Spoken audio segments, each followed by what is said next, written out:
Star news Marathi, नवे पाऊल नवी दिशा. जयंत पाटलांमुळे झाला आमदार गोपीचंद पडळकरांचा पत्ता कट. मंत्रिपदापासून पडळकर का राहिले वंचित? तुम्हाला सोने खरेदी करायचं आहे तर मग चला विट्याच्या ओम ज्वेलर्स मध्ये.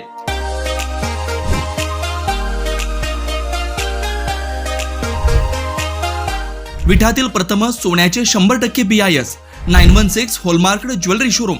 HUID प्रमाणित सर्व दागिने ग्राहकांसाठी सुवर्ण संच योजनाही सुरू. तर मग एक वेळ अवश्य भेट द्या. आमचा पत्ता ओम ज्वेलर्स, सराफपेठ, बँक ऑफ महाराष्ट्र समोर विटा. श्री भगवान ढमाले गार्डीकर, डॉक्टर विशाल शिंदे मोराळे. तुम्हाला हाडांचा त्रास आहे, विटा सोडून उपचारासाठी बाहेर जायचा विचार करताय? मग आहे ना विट्यातील डॉक्टर अक्षय बापट यांचं श्रीकृपा ऑर्थोपेडिक हॉस्पिटल. आमच्या उपलब्ध सुविधा: डिजिटल एक्सरे, सुसज्ज ऑपरेशन थिएटर, स्पोर्ट्स मेडिसिन, दुर्बिणीद्वारे सांध्याच्या व लिगामेंट शस्त्रक्रिया, जॉईंट रिप्लेसमेंट उपचार, फ्रॅक्चर, ऍक्सिडेंट वरील उपचार व शस्त्रक्रिया, मणक्याचे आजार, physiotherapy, special, semi special general room, cashless insurance सेवा उपलब्ध. तसेच डॉक्टर स्नेहा बापट यांचे श्रीकृपा होमिओपॅथिक क्लिनिक हे. आमचा पत्ता: श्रीकृपा ऑर्थोपेडिक हॉस्पिटल, विटा. नुकतीच महायुती सरकारच्या अनेक मंत्र्यांनी शपथ घेतली. यात सांगली जिल्ह्यातील आमदार गोपीचंद पडळकर, सुरेश खाडे व सुहास बाबर यांची नावं चर्चेत होती. परंतु शपथविधी पार पडल्यानंतर यातील एकही नाव समोर आलं नाही. सर्वांचाच पत्ता यातून कट झाला. यात सर्वात चर्चेचे ठरले ते म्हणजे आमदार गोपीचंद पडळकर. आमदार गोपीचंद पडळकर यांनी जत विधानसभा निवडणूक जिंकली आहे. मुख्यमंत्री देवेंद्र फडणवीस यांनी त्यांचा प्रचाराचा श्रीगणेशा जत येथूनच सुरू केला होता. देवेंद्र फडणवीस यांचे गोपीचंद पडळकर हे विश्वासू सहकारी आहेत. महायुतीचं सरकार आल्यानंतर गोपीचंद पडळकर यांची मंत्रिमंडळात वर्णी लागणार अशी शक्यता होती. परंतु असंच काही झालं नाही.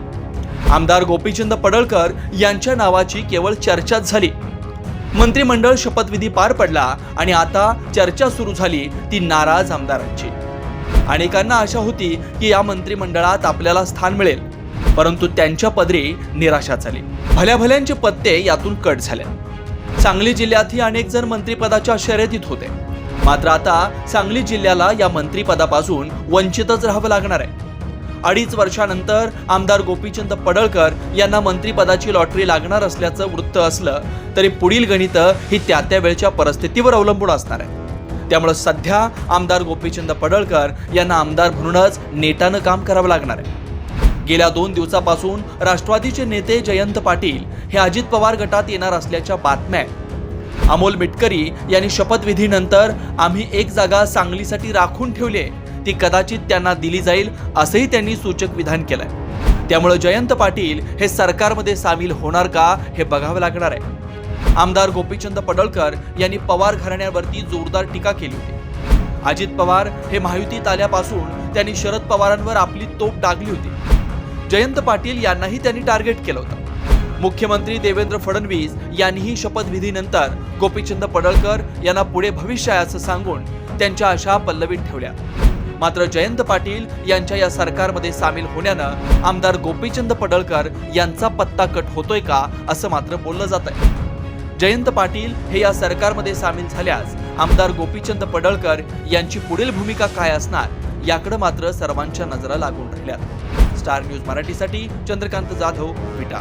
आपल्या परिसरातील लेटेस्ट बातम्या पाहण्यासाठी स्टार न्यूज मराठी YouTube चॅनलला आत्ताच सबस्क्राईब करा